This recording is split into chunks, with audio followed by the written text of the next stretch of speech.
존경하는 백광식 목사님,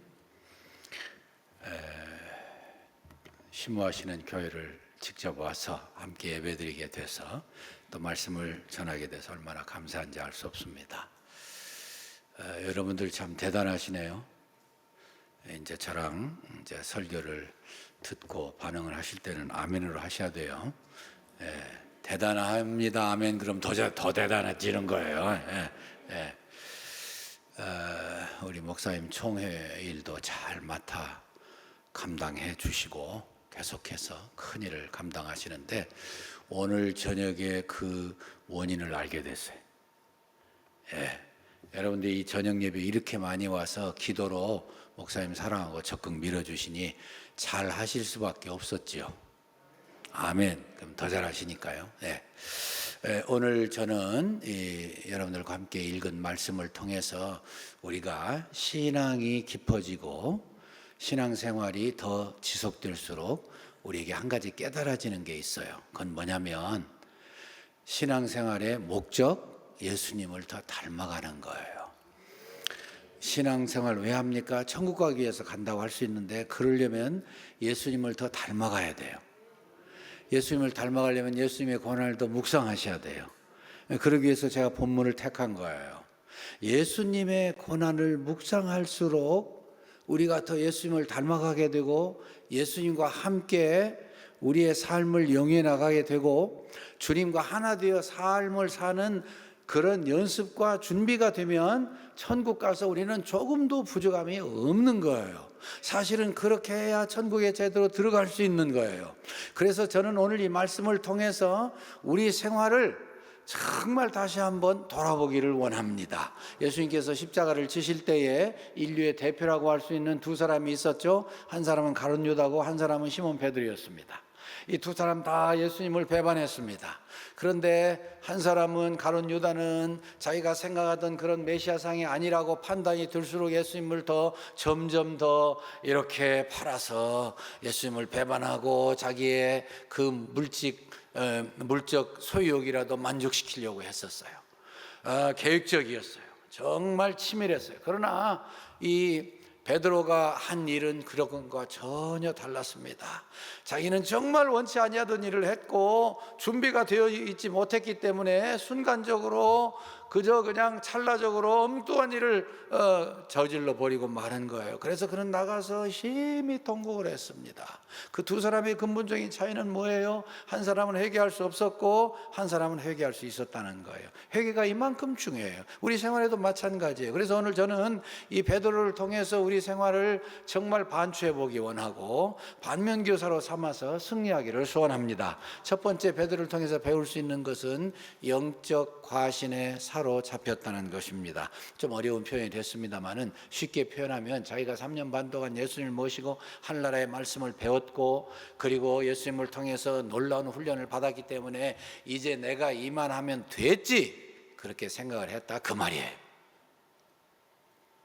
본장 누가복음 22장 31절 말씀에 예수님은 이미 경고했습니다. 시몬아 사단이 밀가부르듯 하려고 너를 청구하였으나 나는 내가 믿음에 떨어지지 않도록 위해서 기도했다 그러셨어요.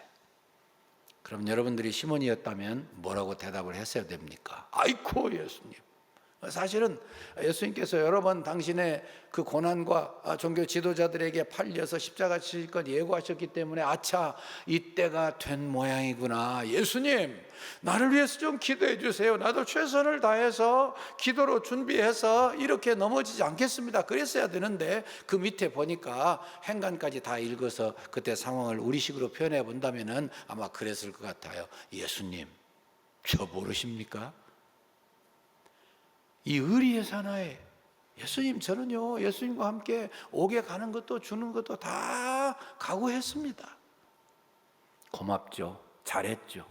그러나 그렇게 잘 결심하기도 쉽지 않지만 결심한 그 자신이라 할지라도 기도하지 아니하는 나를 어떻게 믿어요? 그래서 저는 여러분들 같은 분들에게 참 얼마나 좋습니까? 교회당도 잘 지었고 훌륭한 목사님, 공부도 많이 하시고 총회장도 하시고, 정말 이 좋은 교회를 짓기 위해서 내가 얼마나 헌금한 줄 알아? 내가 얼마나 이 교회를 열심히 봉사한 줄 알아? 내가 어렸을 때부터 말이야, 저 모태에서부터 나만큼 이렇게 신앙생활 잘하는 사람이 있으면 나와보라고 해 라고 말하기 좋은 분들도 많이 계신 것 같습니다. 좋은 교회, 귀한 교회, 부흥하는 교회, 정말 자랑할 만한 교회 소속되다 보면 나도 모르는 사이에 지나친 자부심을 가지게 돼요. 자부심 가지는 것 좋지만 그런 하나님 앞에서는 항상 그런 마음을 가지고 살면 안 돼요. 신앙생활 오래 해볼수록 관록으로 하는 게 아니더라고요. 전통으로 하는 게, 경험으로 하는 게 아니더라고요. 오히려 지금도 하나님 앞에서 살아있는 신앙을 가지는 게 중요하더라고요. 큰 소리로 하는 게 아니더라고요. 하나님 앞에서 지금도 말씀대로 살지 못해서 안타까워하는 그 신앙이 진짜더라고요. 자신만만이 아니더라니까요. 오히려 하나님 앞에서 깨어진 심령으로 항상 회개하는 마음, 하나님이시여 상하고 통회하는 심령을 주께서 멸시하지 아니하시리이다. 그 마음을 가질 때 하나님 앞에서 온전한 신앙생활을 할 수 있는 줄로 믿습니다. 두 번째, 베드로에게서 배울 수 있는 것, 바른 기회 포착을 실패한 것을 반면교사로 삼아야 돼요. 무슨 뜻이냐면, 예수님께서 이렇게 충고하실 때 베드로가 예수님과 함께 죽으라고 기도하고 준비해서 성령 충만 받았으면 상황은 달라졌을 거예요. 진짜로.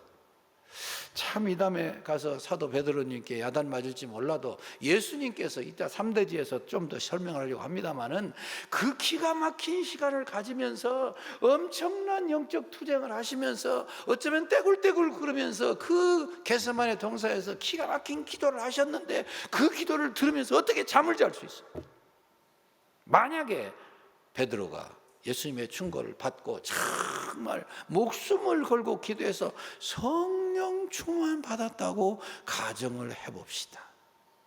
이것은 사실은 우리 모두가 존경하고 사랑하는 김혜한 총장님이 하신 말씀에 제가 평생 잊어버리지 않습니다.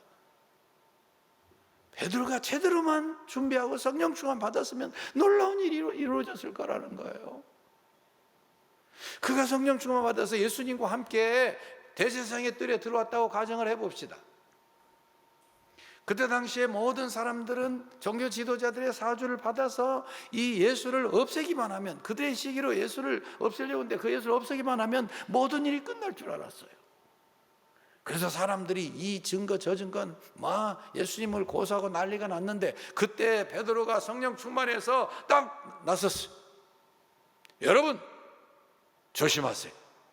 이 예수님은 하나님이 보내신 메시아입니다.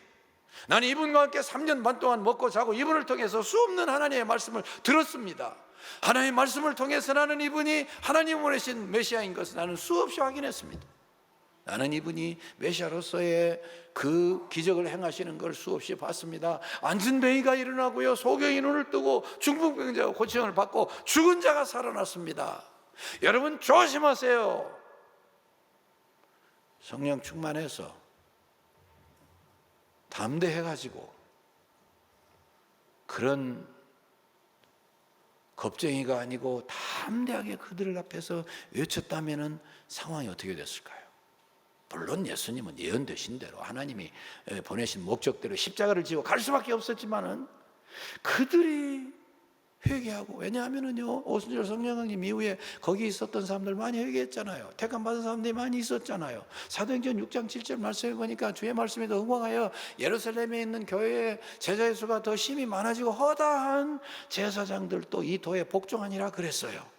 제사장들 가운데 택함 받은 사람들이 있다 없다 그런 뜻이에요? 있다는 뜻이에요. 참 상상하기 어려운 일이지만 이런 상상은 필요한 거라고 생각을 해요. 그래서 그들이 예수님을 믿게 됐다면 예수님의 가시는 길이 그렇게까지 처량하고 황량하고 저주스럽고 초라하지는 않았지 않았겠는가? 혹시 베노와 같이 물 한 그릇이라도 떠가지고서 예수님의 고난을 위로하고자 하는 사람도 생겼을까? 김혜한 총장님이 이런 말씀을 하시는 데에는 이유가 있었다고 생각을 해요. 무슨 뜻이냐면 우리의 생활도 마찬가지라는 거예요. 안 된다고 그럴 때, 모든 사람이 부정적인 생각을 가지고 있었을 때 오히려 그때는 하나님이 살아계심이 증거되는 좋은 기회라는 거예요. 성경의 기록이 바로 그런 걸 우리에게 가르쳐 주는 거 아니겠습니까? 여러분, 17살 먹은 요셉이 형들도 팔아먹고 다 죽은 줄 알았어요. 그런데 그가 끝까지 하나님 주시는 이 훈련을 믿음으로 받아들이고 하나님만 의지하고 하나님께만 기도하는 이 신앙의 여정을 놓지 아니하니까 젊은 나이에 하나님이 그를 높이 세우셔서 반전의 역사를 계속해서 이어나가셨지 않습니까? 당대 최대 강국인 애굽의 모든 백성뿐만 아니라 선민 70명을, 아니 세계 모든 사람들을 살리는 위대한 국무총리가 총리 대신이 되게 하셨어요. 이게 하나님 하시는 일이에요. 여러분, 어린 다윗이 물맷돌을 가지고 말도 안 되는, 우스꽝스러워도 그런 일이 있을 수가 없잖아요. 구척 장소를 향해서 믿음으로 나갈 때 누가 그가 이긴다고 생각이나 하고 상상이나 했어요. 그러나 모든 사울왕을 비롯해서 모든 국민들이 덜덜덜 떨던 그 부정적이고 안 된다고 하는 그런 불가능한 상황에서 한 사람, 다윗이 바로 서서 너는 창과 칼로 나에게 나오지만 나는 내가 멸시하는 여호와 하나님의 이름으로 너에게 나가노라 해서 휙 던지니까 꼬꾸라졌잖아요. 이것이 하나님이 하시는 일이에요. 여러분, 아무리 에스더가 왕비라 할지라도 그는 여자였어요. 당시에 여자가 취급이 잘 되어지지 않았어요. 그리고 그가 이제 사촌 오라버님 모르드게 이야기를 듣고서 너무너무 기가 막혀서, 오라버님 그렇습니까? 만약에 그렇다면 모든 백성이 다 3일 동안 금식하게 해주세요. 저도 33일 동안 금식하고 왕에게 나가겠습니다. 임금님께 불림받지 못한 지 30일 됐습니다. 그때 당시에 1인 독재하에서 누구든지 임금님이 부르지 않는데 나오면은요, 쥐도새도 모르게 죽어요. 그래야 안전하고 보장되지 않겠습니까? 그의 삶이, 그의 생애가. 그런데 3일 동안 굶고 나가겠다고 하는 이 결심을 하면서 그가 뭐라고 그랬죠? 죽으면 죽으리이다. 무슨 뜻이에요? 죽게 되면 죽어야지요. 저는 그 장면을 상상을 해봅니다. 3일을 굶었습니다. 3일 굶었는데 뭐가 그리 예쁘겠어요? 아무리 미녀를 할지라도. 광대뼈는 튀어나오고 얼굴은 초췌하고 형편없었을 거예요. 그런데 하나님이 그 기도를 받으시고 역경과 멸망에서 다시금 일어나서 이 기회에 하나님의 살아계심을 체험해야 되겠다 각오하고 기도하던 그리고 대표 에스더가 나가서 저 뜰에 서니까는요, 하나님이 아수의 눈을 삐어놓으니까 그렇게 아름다웠던 거예요. 다 안 된다고 그러고 다 포기할 때 믿음의 사람 한 사람이 제대로 서니까 오히려 그 기회가 하나님이 체험되어지고 살아계신 하나님의 능력이 체험되어지고 증거되는 때라, 그 말이에요. 제가 왜 이 이야기를 자꾸 하는가 아시지요? 오늘날 기독교계가 많이 후퇴하고 있다고 그럽니다. 안 된다고 그럽니다. 여러분, 이렇게 많이 저녁에 모여서 예배드리는데 사람들이 안 된대요. 밖에 있는 사람들이, 밖에 그리스도인들이 안 된다고 할 때는 하나님 능력이 더 체험되고 증거되는 때인 줄로 믿으시기를 축원합니다. 축원합니다. 하나님은 절대로 후회나 실수가 없는 하나님이시죠. 마지막 세 번째로는요, 통곡할 수 있었던 베드로. 제가 좀 더 설명을 합니다. 이 부분은 여러분, 예수님께서요, 사실은 겟세마네 동산을 가실 때 사복음서 전체를 보면은 첫 번째 성찬식 하셨죠. 6월절 잔치를 통해서 첫 번째 성찬식을 하시고, 그리고 찬미함의 감람산 곧 겟세마네 동산으로 가셨다 그랬어요. 거기서 8명 따로 떼어놓고 수제자 베드로, 요한, 야고보 따로 데리고 가서 앉혀놓고서 너희들 여기서 깨어있어라, 기도하라, 그런 뜻이죠. 돌 던질 만큼 떨어진 곳에서 정말로 목숨을 바쳐 기도했습니다. 아시죠? 그 순간에 그 기도가 어떤 기도입니까? 인류의 역사에 있어서 최대의 어렵고 강한 투쟁의 그런 기도입니다. 사단도 그걸 잘 알잖아요. 이 예수가, 우리가 똑같은 몸을 입은 예수가 만약에 기도하고 성공하고 십자가 지고 죽고 부활하면 자기 인생 끝나는 거 알잖아요. 그러니까 우리가 똑같은 몸을 입은 이 예수를 십자가 못 지게 최대로 압박하고 공격하는 거예요. 그렇게 그냥 간단한 그런 기도가 아닙니다. 예수님 하시던 기도는 목숨 걸고 땀이 땅에 들어진 피가 될 만큼, 이 히브리서 5장 7절 말씀에 보니까 그런 육체에 계실 때 자기를 너희 구원하시리에게 심한 통곡과 눈물로 간구와 소원을 아뢰었고 그의 경외하심을 인하여 부르심을 받았느니라. 응답하심을 받았느니라. 들으심을 받았느니라. 여러분 그냥 기도한 거 아니에요. 아마도 떼굴떼굴 구르셨을 겁니다. 아니 그분이 오죽하면 한 번도 아버지 하나님의 명령을 불순종한 적이 없는데 그가 말하기를 아버지여 할 수만 있으면 이 잔을 내게서 지나가게 하옵소서. 무슨 뜻이에요? 하나님 나 십자가 못 지겠습니다. 그런 뜻이. 십자가는 못 지시겠대요. 그는 미리 내일 이루어질 일을 다 하셨기 때문에, 우리가 똑같은 연약한 몸을 입으셨기 때문에 하나님 십자가 안 지면 안 되겠습니까? 참 정말 등에서 식은땀이 나는 말씀이에요. 사실은 만약에 예수님께서 그대로 기도하신 대로 응답됐으면 어떻게 됐습니까? 우리는 못 되는 거예요. 예수님은 그렇게 하나님께 간절히 매달려 기도해 놓고서도 등에서 얼마나 식은땀이 났겠습니까? 아니 내가 지금 무슨 기도를 하는 거야? 한 번도 어기지 않았는데 그것만은 못하겠다니요. 무슨 이야기예요? 정말 겟세마네 동산에서 그때 순간에 인간 역사의 최대의 영적 투쟁이 피투이면서 이루어진 거예요. 아마도 틀림없이 예수님은 떼굴떼굴 구르셨던 것 같습니다. 아버지 하나님은 또 얼마나 급하셨을까요? 성령님 보내셔서 도웁게 하시고 그 마음을 가라앉히게 하시고 마침내 그러나 내 원대로 마옵시고 아버지의 원대로 하옵소서. 그냥 나온 말 아니에요. 그냥 나온 기도 아니에요. 그리고서 끝내시고 제자들에게 가서 보셨습니다. 뭐하고 있었어요? 자고 있었어요. 예수님 깨우셨습니다. 깨우시면서 뭐라고 하셨어요? 너희가 나와 함께 1시간도 깨어있을 수 없더냐? 네. 전체를 다 사복음서를 뭉뚱그려서 이야기해보면은 무슨 이야기예요? 네. 시험에 들지 않게 깨어있어 기도하라 하시고요. 하시고서는 너희가 나와 함께 1시간도 깨어있을 수 없더냐? 종합해서 말하면 무슨 이야기예요? 시험에 이기기 위해서 하루 1시간은 기도해야 된대요. 다 기도하고 계시죠? 아멘이시죠? 노멘이시죠? 예, 사람들이 곤란하면 아무 말도 않고 그냥 계시더라고요. 예, 여러분 1시간은 기도해야 됩니다. 아침에 30분, 저녁에 30분. 이거 못하면서 신앙생활 승리하기를 바라시면 안 되죠. 그 다음에 이제 예수님 그렇게 깨워놓고서는 기도하라고 그러시고 또 가서 똑같이 기도하셨습니다. 두 번째 기도 마치고 또 와서 보니까 또 자고 있어. 또 깨웠어요. 너희가 나와 함께 1시간도 깨어있을 수 없더냐? 합하니까 2시간이. 저는 하나님 은혜 가운데 우리 백광식 목사님만큼은 못했을지 몰라도 꽤 부흥회를 다니게 하나님 축복해 주셨습니다. 제가 심호하던 그 유명한 김현중 목사님 계시던 전농교회도 16년 있었고 성복조항도 16년 있었는데, 제가 심호할 때도 미국에서도 그러고 꼭 봄과 가을로 부흥회했어요. 저도 부흥회 나갔어요. 근데 부흥회를 나가가지고서 하나님 은혜로 준비하고 기도하고 애쓰고, 그래서 강사님들도 그렇게 준비하고 와서 부흥회 하는데 왜 은혜를 못 받아요? 받죠.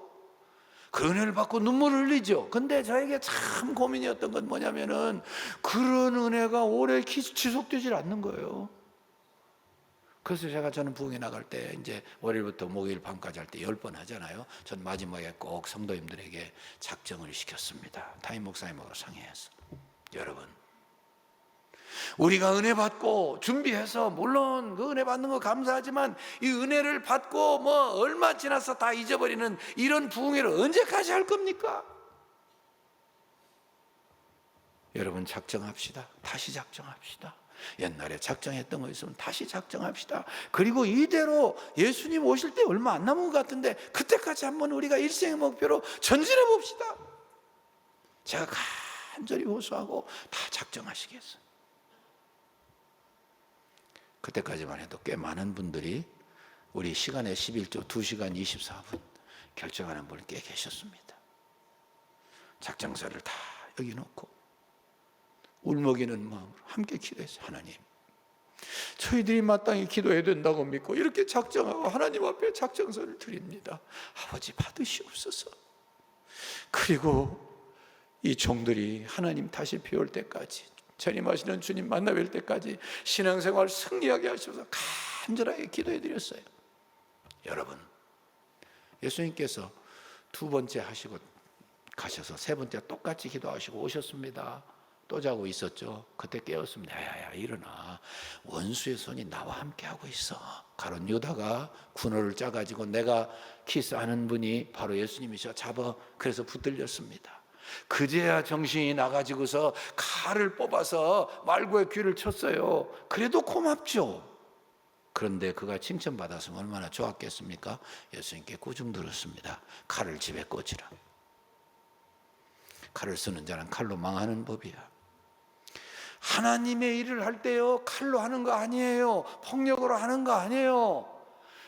짜증내고 신경질 내서 하는 게 아니잖아요. 참고 기도하고 또 참고 사랑하고 또 참고 인내하고 또 참고 안아주고, 그래야 하나님의 역사가 나타나는 거 아니에요. 그 목사님께 너무나 잘 배우셨을 테니까요. 그렇게 하고서 이제 붙들려 가셨습니다.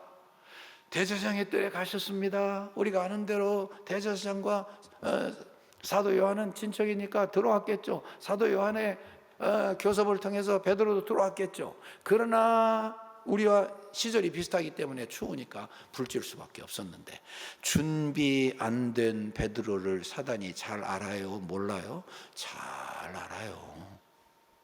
그래서 여정을 통해서 시험합니다. 당신도 저 사람과 함께 있었느니라. 무슨 이야기예요? 지금 예수님이 정죄를 당하시고 예수님과 관계 있으면 다 죽는 거예요. 부정했습니다. 나는 모른다. 두 번째 사람이 나와서 말합니다. 너도 저 사람과 함께 같은 도당이야, 한패라, 그런 뜻이죠. 나는 아니래. 마지막 1시간 후에 나타난 사람이 이게 진짜 문제예요. 이 사람은 어떤 사람인 줄 아십니까? 요한복음 18장 26절 말씀에 보니까 베드로가 귀를 잘랐던 말고의 친척이라고 그랬어요. 친척인데 누가 우리 친척의 귀를 잘란 왕눈이를 가져가면 쳐다봤겠죠. 누구야? 다 봤죠. 그러니까 이렇게 말했겠죠. 이보시오, 내가 당장 봤잖아. 왜 부정하려고? 갈릴리 말을 가지고서도 증명을 했죠. 유다 말하고 갈릴리 말 다르니까 꼼짝없게 됐습니다. 꼼짝없게. 그 순간이 아주 중요한 순간. 그래서 다른 복음서에 보니까는요, 저주하며 맹세하여 가로되 내가 저를 알지 못하노라. 처음에는 예수님 저주한 줄 알았더니 그게 아니라 이렇게 깊이 연구해 보니까 자기를 저주했더라고요. 뭐라고 저주했을까요? 내가 저 사람을 알면 나는 객스X야. 바로 그 순간에 61절 말씀이니까 주께서 돌이켜 베드로를 보셨다고 그랬어요. 이게 굉장한 표현입니다, 여러분. 사람이 하나님 영광 위해서 목숨을 걸어버리면, 목숨을 바치기로 결심해버리면 그렇게 담대할 수가 없지만, 알량한 목숨 아끼려고 생각하면 그렇게 초라해집니다. 그렇게 비겁해집니다. 알량해집니다. 근데 그 순간에 바로 예수님이 베드로를 쳐다보셨어요. 이게 얼마나 기가 막힌 장면이에요. 비유컨대 이렇게 할 수 있습니다. 이 베드로는 자기 한 목숨 구하기 위해서 초라하고 비겁한 그런 시선을 가지고 있는데, 저 예수님께서는 지금 인류의 모든 죄악을 한 몸에 짊어지셨잖아요. 예수님 당시의 모든 사람들의 죄, 앞에 있었던 모든 사람들, 앞으로 올 사람들의 모든 죄, 무게로 굳이 표현을 해보건대 수억 톤은 지고 계셨습니다. 그런데 이렇게 기가 막힌 죄짐을 지신 예수님께서는 여전히 누구에게 관심을 가지고 계셔요? 베드로에게. 이것이 하나님의 하시는 일이에요. 우리가 기독교를 잘 믿는 대로 우리는 사람이 하나님을 찾아가는 종교가 아닙니다. 하나님이 찾아오시는 종교입니다. 찾아오십니다. 묵상해 보셨습니까? 저는 생각해 봤어요. 우리 예수님께서 이 땅에 오셔서 이 땅에 사시면서 충분하게 대가를 치르시고 충분하게 기도하시고 충분하게 십자가의 고통을 말할 수 없이 당하시고 죽으시고 부활하셔서 이미도 우리를 위해서 다 구속하셨는데 그것만으로 충분하신데 아직도 우리를 위해서 무엇이 부족하신 것처럼 아쉬우신 것처럼 보좌 우편에서 우리를 위해서 중보 기도하고 계셔요. 이것이 하나님의 사랑이에요. 이것이 기독교예요. 범죄하고서도 아무런 일이 없는 것처럼 동산나무에 숨은 이 아담과 하와를 찾아오시는 하나님을 믿는 종교가 기독교예요. 아담아, 내가 어디 있느냐? 너 나하고 관계를 회복해야 될 거 아니야, 이 사람아. 그렇게 충성스러운 우리야, 아내를 범하고 우리아를 죽이고 아무 일 없었던 것처럼 그냥 하루하루 보내는 다윗을 찾아오시는 하나님.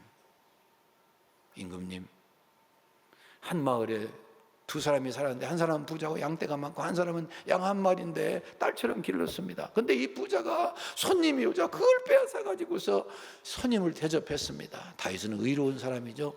화를 냈습니다. 여보시오, 뭐요? 나단 선지자 이야기를 듣고 화를 냈어요. 아니, 세상에 그런 놈이 어디 있단 말이요? 가만두면 안 되겠네. 의로운 다윗은 그렇게 말할 수밖에 없었지만 그때 다윗이 뭐라고 그랬어요? 당신이 그 사람이에요. 이 성경은요, 다 한 편 한 편이 다 드라마입니다, 여러분. 깊이 기도하며 묵상해 보세요. 이게 얼마나 극적인 순간이에요. 그 순간에 다윗이 찾아오신 하나님 나단을 통해서 충고하시고 이 사람을 얘기하고 나와 관계를 회복해야 될 거 아니야. 꼬꾸라졌습니다. 그래서 성군 다윗이 된 거예요. 여러분, 찾아오시는 하나님 만나고 가시기를 축원합니다. 제가 한 간증을 하고 마치고자 합니다. 저와 아마 동시대 사람이었던 것 같은데 오혜령 배우, 참 대단한 분이었습니다. 연세대학교의 영문학 교수 오하섭 교수님의 참 총명한 따님이셨는데 이분이 연세대학교를 졸업하고 이화여고 교표를 잡으면서 그때 당시 사람들이 좋아하는 건 다 했어요. 수필 작가, 희곡 작가, 방송인, 배우. 그러니 인기가 하늘을 찌를 듯 올라갔지요. 사람들이 다 난리가 났습니다. 환영을 하고 만나고. 그런데 지금도 그렇겠지만 영화 감독들도 이 양반 잡아야 히트를 치니까 얼마나 그를 붙잡고 바쁘고 힘들게 만들었겠어요. 바빠서 예수님 믿는 거 다 잊어버렸습니다. 하나님 다 버려버렸습니다. 너무 힘들게 살다 보니까 몸에 이상이 왔잖아요. 견디다 가서 병원에 갔어요. 의사 선생님이 진단을 해봤습니다. 아이쿠, 이보시오, 뭐하고 이제 왔습니까? 너무 늦었어. 3개월 후에 당신 죽을 거예요. 갑자기 사형 선고를 받은 거예요. 잘 나가던 그의 인생이 갑자기 브레이크가 딱 걸려가지고 사형 선고를 받았어요. 사형 선고를 받은 그날 이후에 그는 자기 방에 들어가서요, 딱 두문불출하고 맞은편 벽에다가 달력을 걸고 하루하루 지날 때마다 빨간 색연필로 X를 그으면서 모진 세월을 보내고 있었습니다. 한 주가 지났습니다. 2주, 3주, 4주, 한 달, 2달, 3달 지났어요. 죽어야죠. 갑상선 암과 위암이 발견된 그의 생애는 정말 파리 목숨과 같았습니다. 그래서 그날도 물만 마셔도 토하고 그리고 혈변을 계속하던 그런 날이었는데 어떤 사람이요, 이 백합을 50송이를 보내왔어요. 뭐가 그 사람이 좋다고.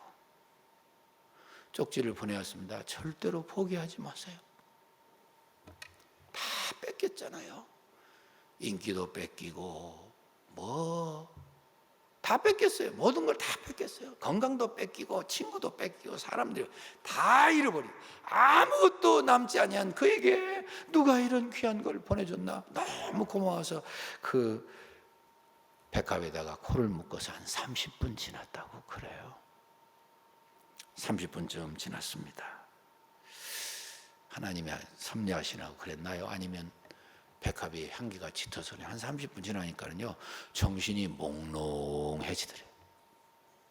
근데 그때 누가 와가지고 자기 이 목덜미를 확 낚아채시더래요.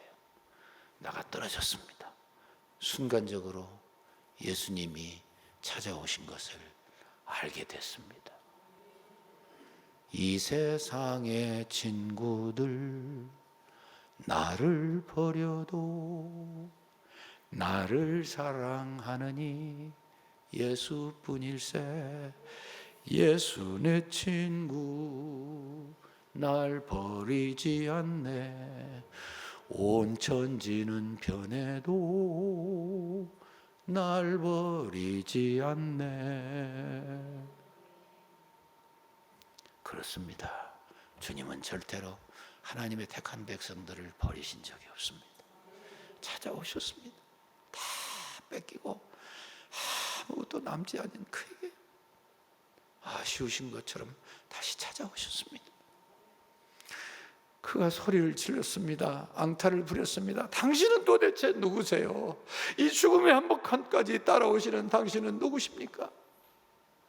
앙탈을 부리고 나니까 얼마나 후회가 되고 얼마나 송구스러운지, 그동안 예수님을 모른다고 그러고 예수님을 다 제껴주고 자기 마음대로 살았던 게 너무 통분해서 통곡하기 시작했습니다. 울고 찬송하고 기도하고 회개하고, 그는 예술인이라 그랬는지 화선지에다가 죄를 다 써가지고 촛불에다 태우고 또 떼우고 그랬던 것 같아요. 촛불이 수십 개 녹아내릴 때까지 그냥 회개하고 눈물 흘리고 기도 찬송 한 6개월 지났어요. 6개월 안 죽고 사는 거예요. 6개월쯤 지나니까 한기가 들었습니다. 이제 내 목숨 끝나는가 보다. 추운데 어떻게 해요? 그래서 아마 이 겨드랑이를 통해서 이불을 끌어당기려고 그랬던가 봐요. 근데 기적이 생겼어요. 이렇게 하는데 여기에 몽어리가, 암덩어리가 다 사라졌어요. 어깨 쪽지에 붙어있던 복숭만한 암덩어리도 없어졌습니다.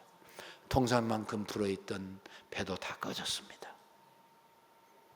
그가 울고불고 하나님 앞에 아뢰니까 하나님이 그의 눈물을 받으시고 용서하시고 치유를 주시고 새 인생을 허락하셨어요.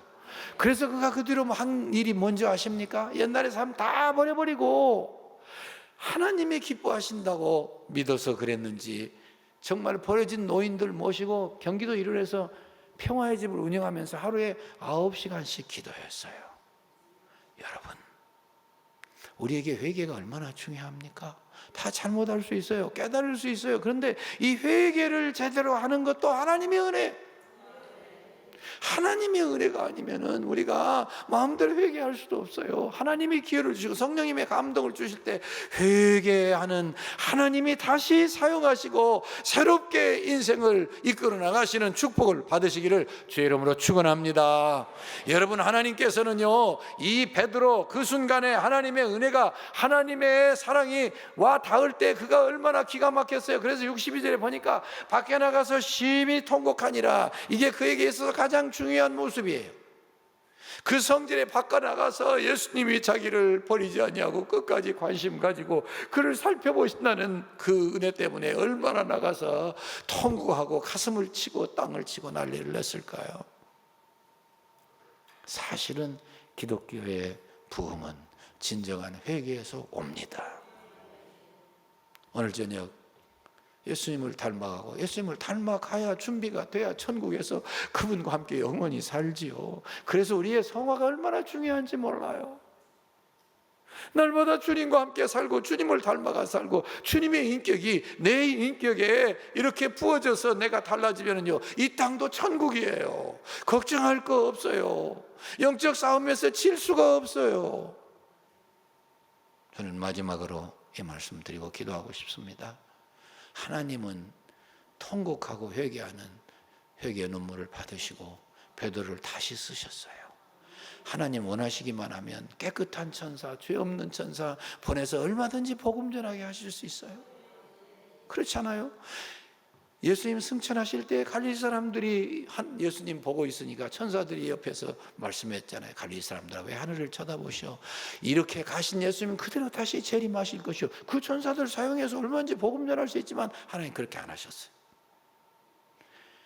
회개하고 통곡하고 그렇게 하나님 앞에 잘못을 고백하고 눈물을 흘렸던 베드로를 용서하시고 그 베드로를 쓰셔서 초대교회의 위대한 기적의 위대한 부흥의 놀라운 역사를 일으키셨습니다.